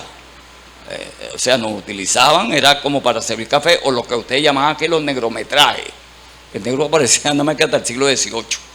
De ahí para adelante no había protagonismo del negro. Pero en fin, esa es una lucha global, y con esto quiero ir ya un poco redondeando. A partir de los procesos de cambio que se van a dar en América Latina y el Caribe, comenzando por Chávez, ¿no? En el año 1998, hacemos una constituyente. El maestro que estaba aquí el día de ayer fue que relató el prólogo. Él tiene una deuda con nosotros, relató el prólogo, y lamentablemente no incluyó a los afros, ¿no? Él dijo que tuvo mucha oposición para incluir a los afros, pero le dije: bueno, pero es una pelea que tenemos pendiente. Fue distinto, por ejemplo, como en Colombia, con la Ley 70 del año 1993. Que allí se dio una pelea fuertemente por el tema de las comunidades negras, y se hizo un reglamento que en este momento debe ser reactualizado por el tema de las tierras, esencialmente por el tema de las tierras. Viene ahorita en este momento una rediscusión y una reformulación y un reglamento de la Ley 70. Lo mismo pasó con Brasil. En Brasil, por ejemplo, bueno, Lula logró de que el tema afro se incorporara a la Constitución, ¿entiendes? Luego se va a hacer el Ministerio contra la Discriminación Racial que dirigió Matilde. Luego Lula va a apoyar a las quilombolas. Lo mismo luego va a pasar con, en Uruguay se van a hacer adelantos desde el punto de vista jurídico-político para la inclusión en la política pública del tema afro y la lucha contra el racismo. Luego se va a hacer en Honduras, ¿no? en respeto a los garífunas. Es decir, vamos a tener unos elementos esenciales. En ese marco, los movimientos sociales vamos a organizar algunos encuentros. Porque en ese marco, producto de nuestra presión después de Durban, presionamos para que se lanzara el Año Internacional Afrodescendiente en el 2011. La ganamos. Fue una propuesta de los movimientos afro. Y aquí, creo que fue en el 11 o en el 12, se hizo una asamblea también sobre el tema, incluyendo un tema que está para la discusión, y no, ahorita no quiero provocar polémica en eso, que es el tema de las reparaciones, que es un tema esencial y fundamental. ¿Cómo entendemos las reparaciones? ¿Cómo la estamos entendiendo en Venezuela? ¿Cómo la estamos entendiendo en Colombia? ¿Cómo se está entendiendo en el CARICOM, en el Caribe? ¿Cómo se está entendiendo en Estados Unidos? Es un tema vigente, ¿de acuerdo? Que recientemente en Ginebra lo planteó la vicepresidenta Francia Márquez sobre el tema de las reparaciones, y en Colombia se está preparando una cumbre global sobre reparaciones por el hecho de la trata y de la esclavitud. Luego de aquí, en Honduras, se planteó una cumbre que yo llamo la cumbre de la afroderecha, porque fue bautizada por Hillary Clinton. En Venezuela hicimos el cuarto encuentro sobre afrodescendientes y transformaciones revolucionarias en Venezuela y el Caribe. Pero en ese momento el comandante Chávez estaba muy enfermo aquí, él no pudo estar, pero se le dio mucho impulso, ¿no? Luego en Bahía se va a dar una conferencia también sobre este tema. Fueron las 4 conferencias en el Año Internacional Afro. En este momento la agenda sigue apuntalada, y es lo que hemos estado insistiendo, ¿verdad?, que debemos seguir presionando a ese monstruo llamado Naciones Unidas para el reconocimiento del tema de las reparaciones, ¿me entiendes?, que es un tema crucial y fundamental. El tema de las reparaciones fue lo que dividió la conferencia de Durban, ¿verdad? Todos los tratantes esclavistas se fueron de Durban. Nosotros nos quedamos levantando la bandera de las reparaciones. Y es por eso que hoy el tema reparación, el tema de la lucha contra el racismo en todas sus modalidades, es una lucha del movimiento social. Es una lucha que nosotros también estamos llevando en Venezuela. Porque en Venezuela, como en casi todos los países, el racismo está vivito y coleando, de algunas y otras formas. En otros países son demoníacos, como sucedió con Bolsonaro, ¿no?, que comenzó a matar gente, comenzó a perseguir a las prácticas religiosas espirituales como la macumba, el candomblé, la umbanda, por ejemplo. Terrible. Decían que esta era cosa del diablo, ¿no? Pero esos son temas que son temas ahorita de mucha vigencia. Espero, profesora, que haya tenido una conexión con lo suyo. Muchas gracias.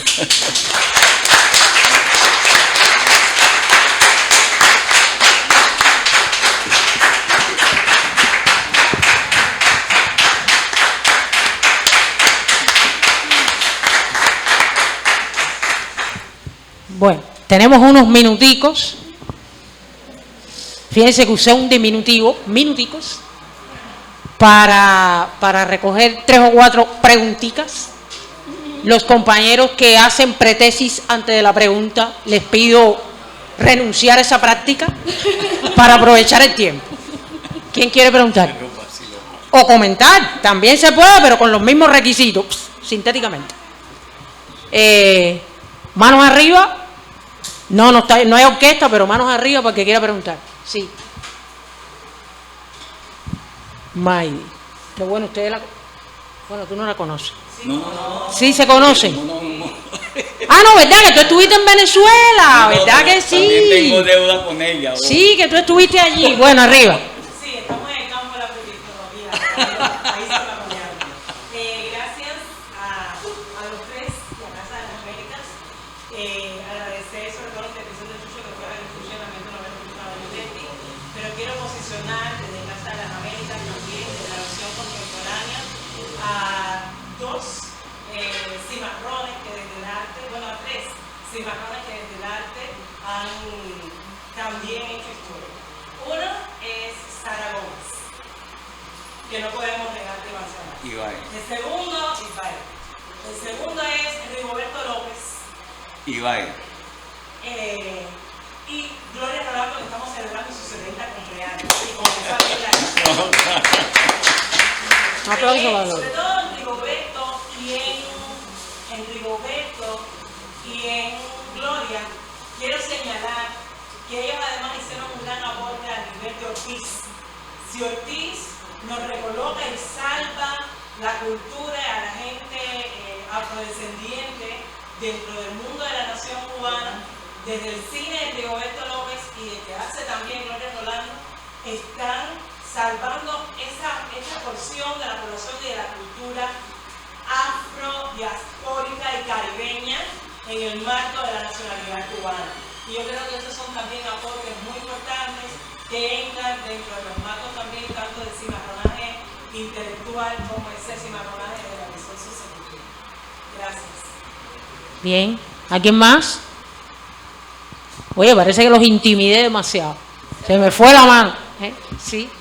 Chucho, ¿qué puesto tendrá en la lucha libros que dentro de la generación artística o la narrativa puntual en Venezuela como Cumboto, Nochebuena Negra,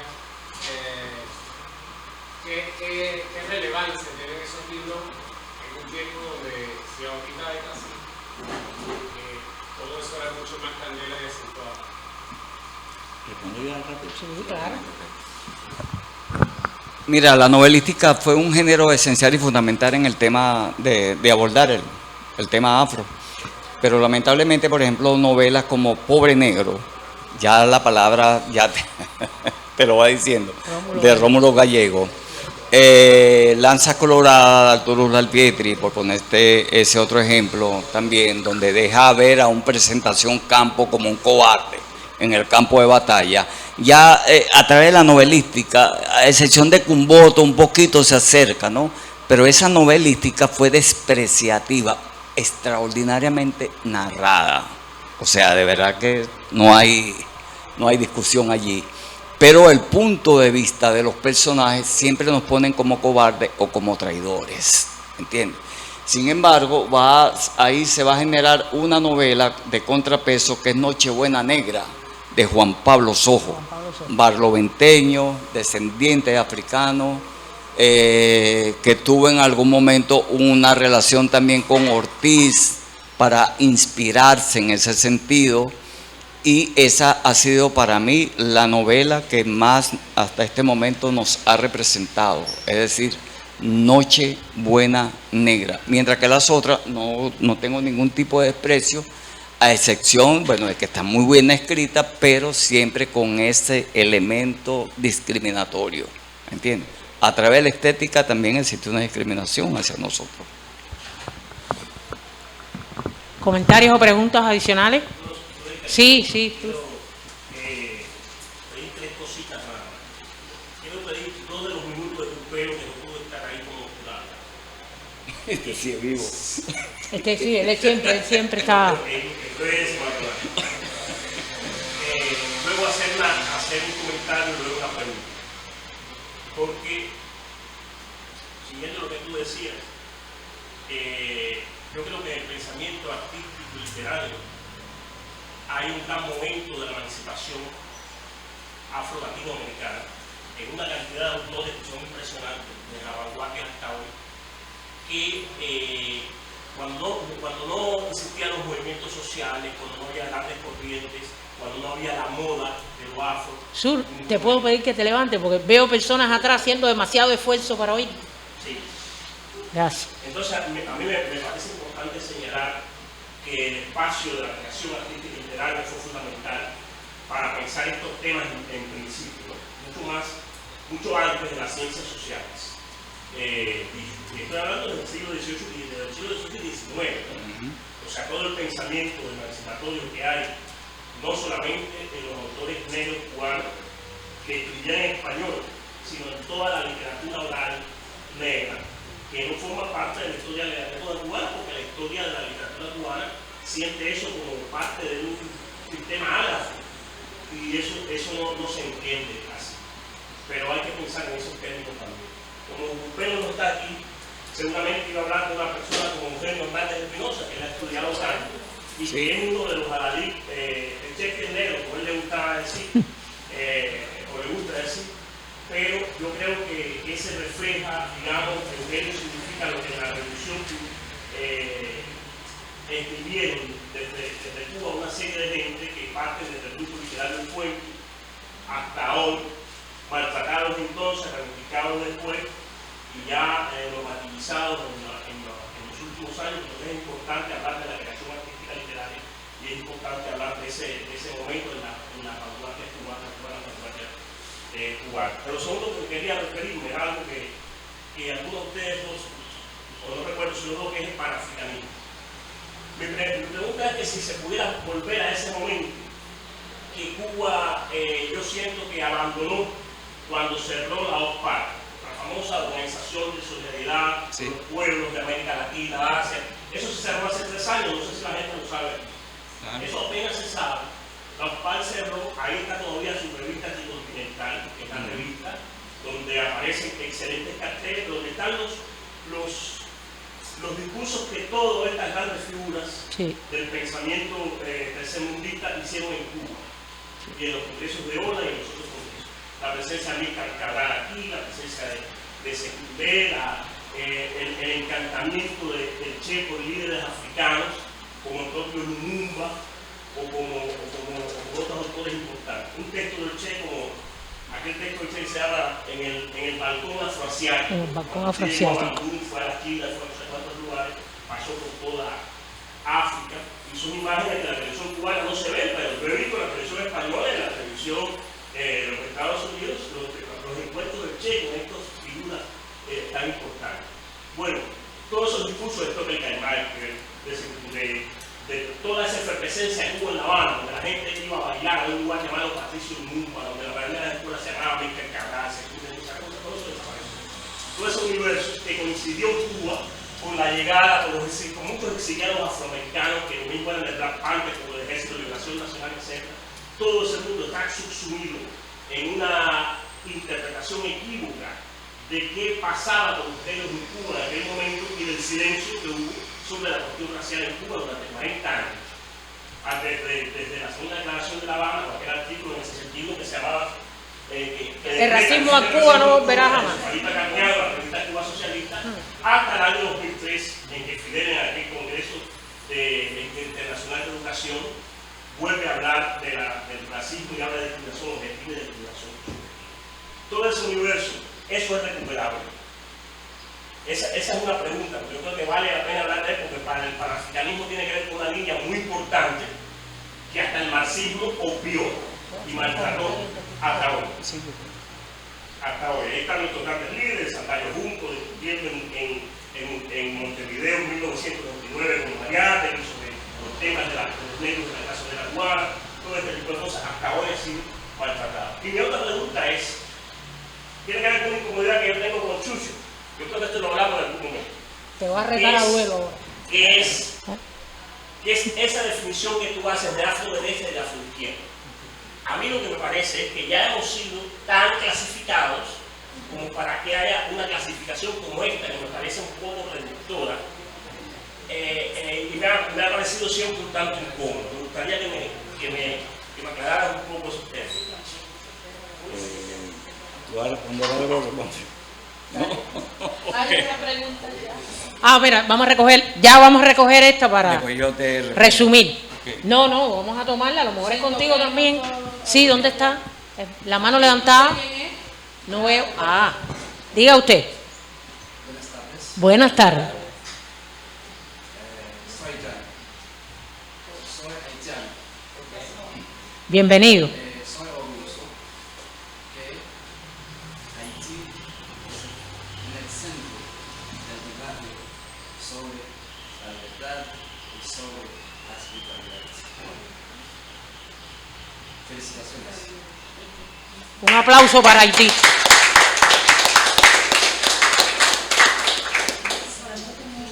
Mi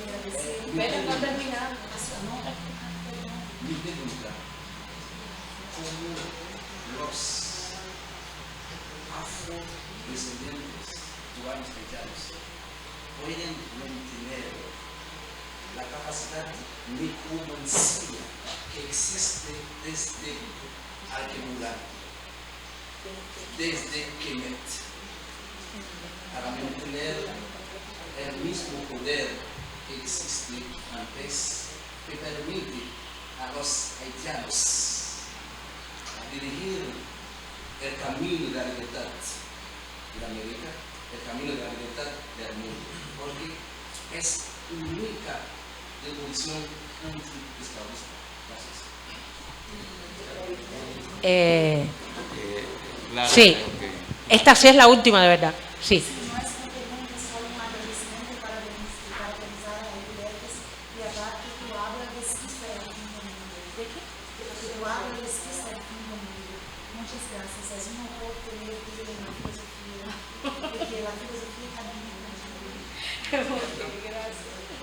No, yo le pedí a Chucho hacer un comentario con la primera pregunta de Silvano antes que él tome la palabra, porque yo creo que la vuelta del panafricanismo requiere mayor protagonismo de los movimientos sociales y de la gente misma.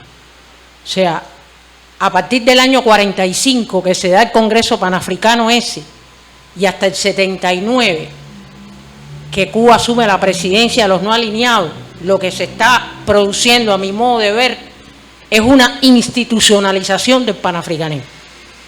La iniciativa está pasando de la gente a los gobiernos y por tanto el panafricanismo como práctica política está ganando unas cosas pero está perdiendo otras.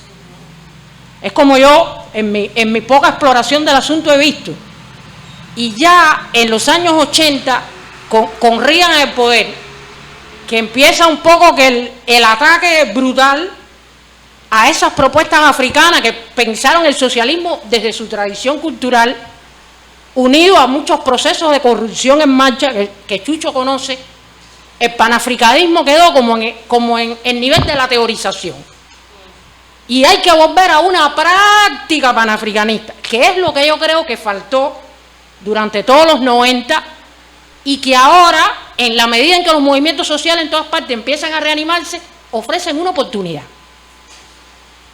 Porque ya en el momento en que ocurre lo que tú dices, el panafricanismo como práctica política, no como ideología, venía atravesando una crisis, que yo creo que ahora es posible salir de ella. No sé qué pensará Chucho, que es el experto, ¿no?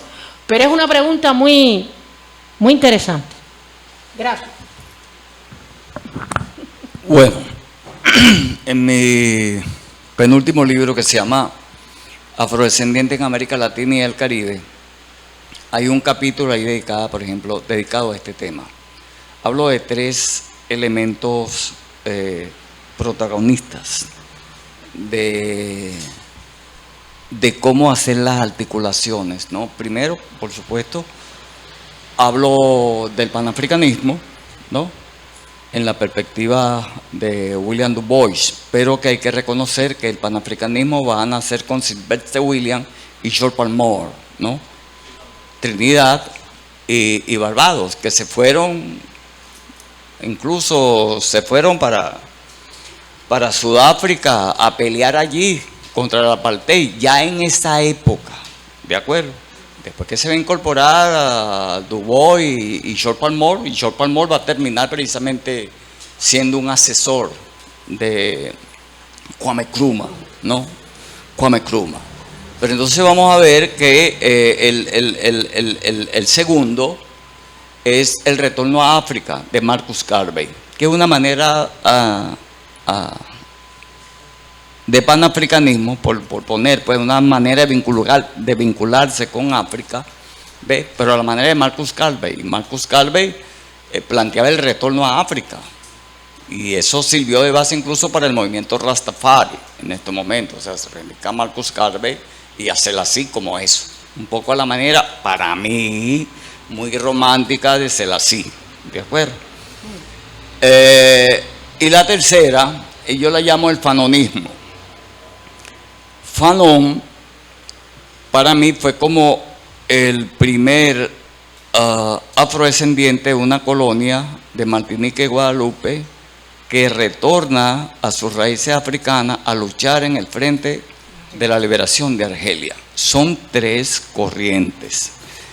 Por supuesto, la que va a permanecer más, y es lo que tú dices, en el Congreso Panafricano de Manchester del año 1945, cuando se acuña antiimperialismo, allí, en ese Congreso.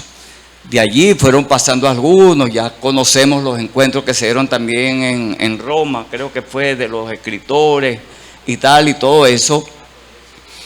Creo que el penúltimo fue, y Walter Roney fue uno de los gestores de ese congreso que se iba a dar en el 74, que se dio en el 74 en Tanzania, el cual Julio Nyerere, por lo que me ha dicho la misma esposa de Walter Roney, Patrice Roney, ¿no?, del cual soy miembro de la Fundación Walter Roney, ¿no?, había ya una diferencia conceptual. Hoy el panafricanismo como tal, y es lo que yo estoy viendo, yo creo que toma otras dimensiones.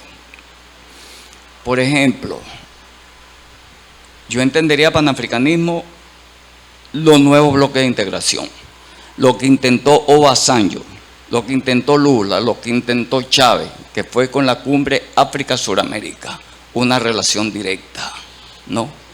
Que hicimos 3 conferencias internacionales con los países, y por supuesto que Estados Unidos tenía que comenzar por joder por la cabeza. Primero matan a Gaddafi y después le van a inocular, y eso lo digo yo aquí, el cáncer a Chávez, y luego van a comenzar con una serie de procesos para desmontar toda esta propuesta que hoy lo podríamos llamar panafricana, pero que yo digo que las cosas van cambiando y van evolucionando, o sea, vamos reinventando la historia. A lo mejor hoy ya no el panafricanismo como tal, hoy ya el panafricanismo, como lo está planteando en Ghana, es un comercio, ¿entiendes?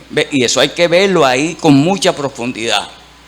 Ahí tendríamos que releer un poco con bastante profundidad los planteamientos de Armando Entralgo de aquí, que fue el director del Centro de Estudios para África y el Medio Oriente, el CEAMO.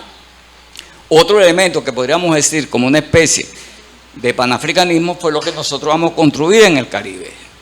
ALBA, por ejemplo, es un ejemplo muy concreto de ello, así como Petrocaribe, que fue la solidaridad energética.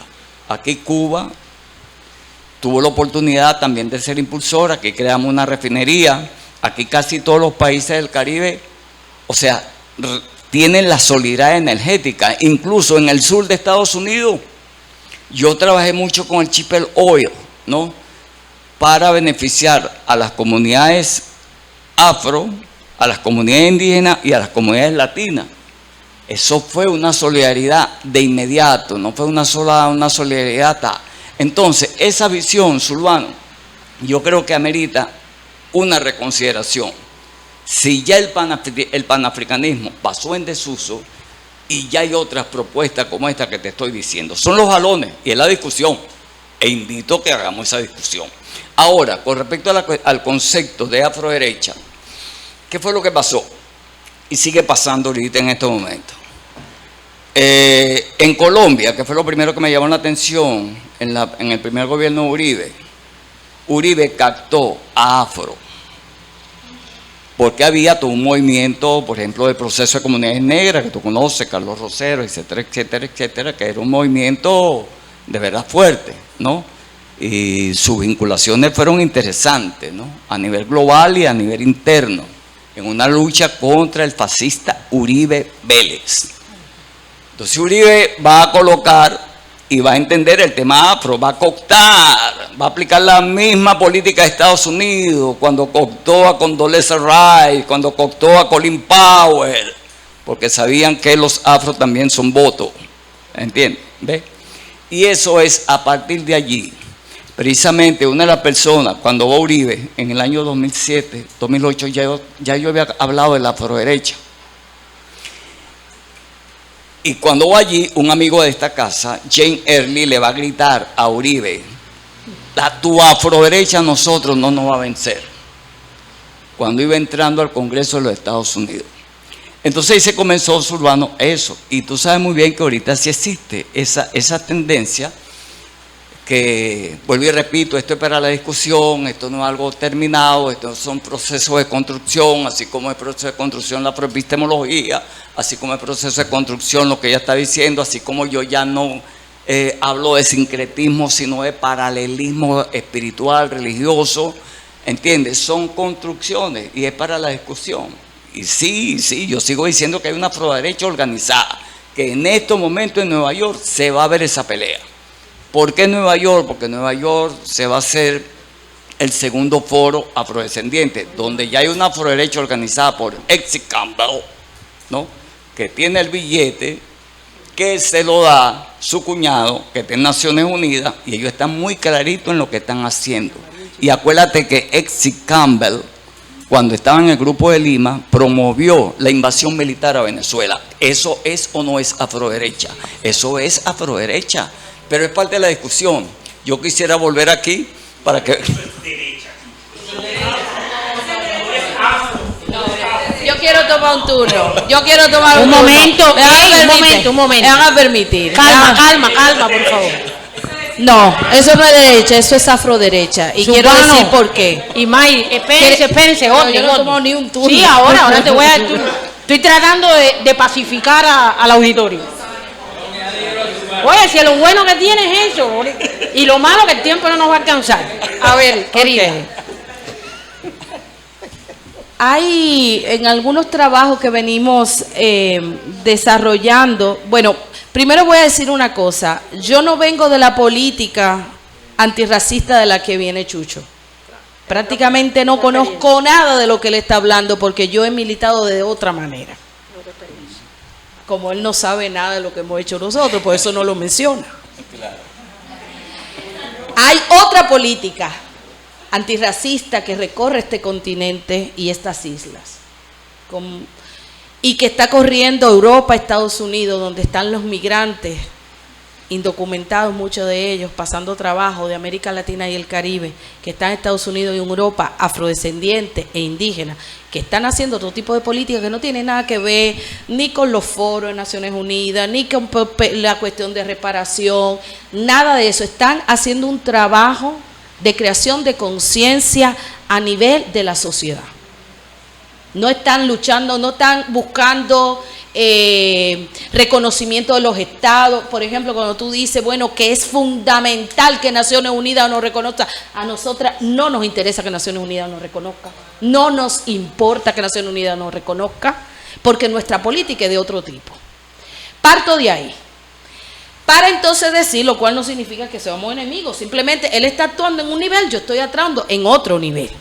Ahora, yo encuentro coincidencias, muchas coincidencias, entre las posiciones que está llevando este tipo de política, donde está Chucho, en esos lugares, con posiciones que nosotros estamos llevando, y en eso yo coincido, que efectivamente hay una afroderecha. Y voy a especificar por qué. Desde este punto de vista, obviamente. Hay una cuestión que tenemos que tener mucho cuidado, que es con la política de identidad. ¿Por qué la política, cuando se vuelve política de identidad, podemos caer en la idea de que una mujer cuando tiene poder va a actuar por todas las mujeres?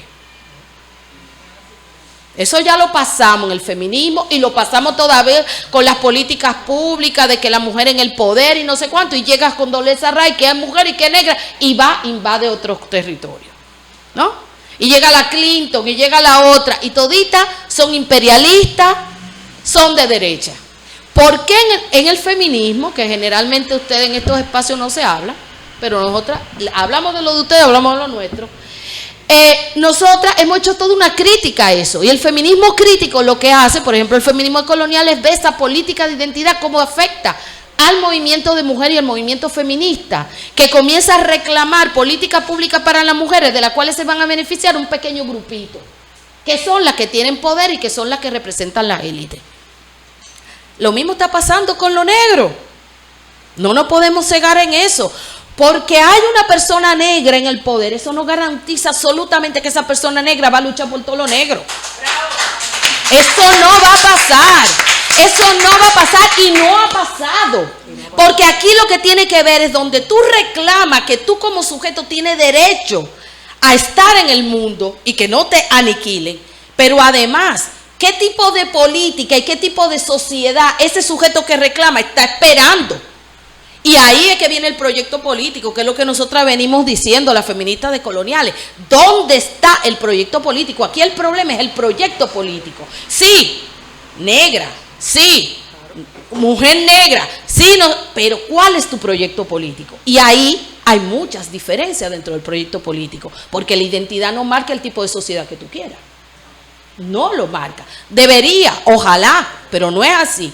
Y hoy tenemos muchísimos, o sea, a mí me asombra que ustedes no lo puedan ver. O sea, veamos el caso de Bolsonaro. Bolsonaro apoyado por gente negra, por gente indígena apoyando a Bolsonaro. ¿Que nos asombramos? Claro que sí, ha sido una lección.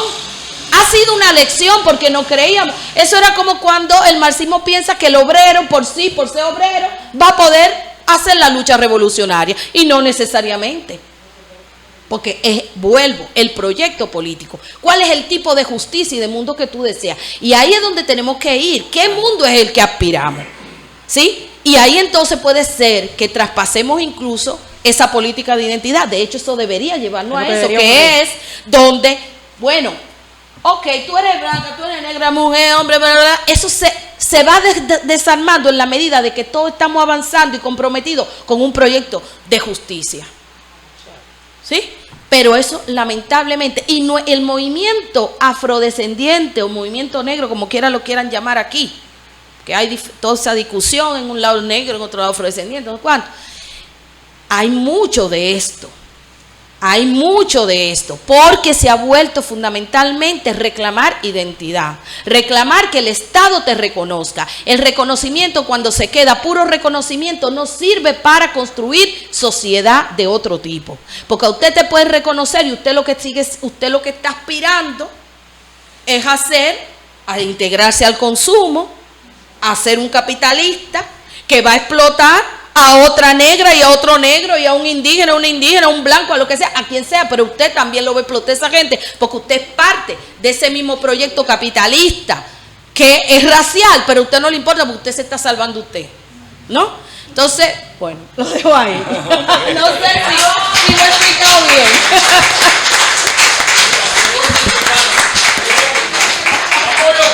Bueno, sí. Seguimos en el Derecho a réplica. No, si hay espacio, yo quiero que tú me des para hablar de 2 punticos nada más. Bueno, a ver. Eso no es política de identidad. Espérate, a ver. Yo estoy aquí conspirando con algunos compañeros, conspirando positivamente, a ver si logramos, como sé que esto está ahí, antes que Chucho regrese, reunirnos en un lugar. Vamos a discutir. Porque es una discusión larga, en la cual tenemos posicionamiento y tenemos expectativas y tenemos proyectos distintos, cosa que tampoco es un problema. No hay que traumatizarse por eso. Entonces, yo lo que propongo, por eso yo ahorita decía que el panafricanismo tiene una oportunidad en la medida que los movimientos sociales crezcan. Porque yo no estoy en contra del panafricanismo gubernamental, lo que pasa es que eso es otra cosa. Eso tiene más que ver con la geopolítica que con la política sola. Y aquí estamos hablando de la política de la gente, de los que están en la calle machacados. Les propongo entonces, como yo tengo los correos de casi todos ustedes, y los veo tan entusiasmados, ver si yo hoy termino de amarrar los cabos. Y queríamos ponerlo el viernes, pero a mí se me había olvidado que es el homenaje a Rodrigo, que muchos de nosotros queremos estar. Queríamos ponerle el viernes por la tarde, ¿te acuerdas que hablamos anoche? Pero hay una cosa y después el premio. Ahora tratando de ver si encontramos un lugar mañana para sentarnos a hablar. Viernes por la mañana. El viernes por la mañana está libre. Mira lo que dice Viernes por la mañana. Y tú Lo único lamentable es que la confusión va a seguir y la gente va a asumir acríticamente este concepto. Pero Silvano, no estamos poniéndonos de acuerdo para hablar. No se dejen provocar, no se dejen provocar. Silvano, tú no tienes una bola mágica para decir si la gente va a seguir en este vacilón o no. Bueno, Vamos a ver. discutir. Oye, entonces tú crees que podamos hacerlo el viernes en la mañana. Yo me escaparía un momento porque tengo un compromiso ya con Piquera. No, tú tranquilo, nosotros nos vamos a ver.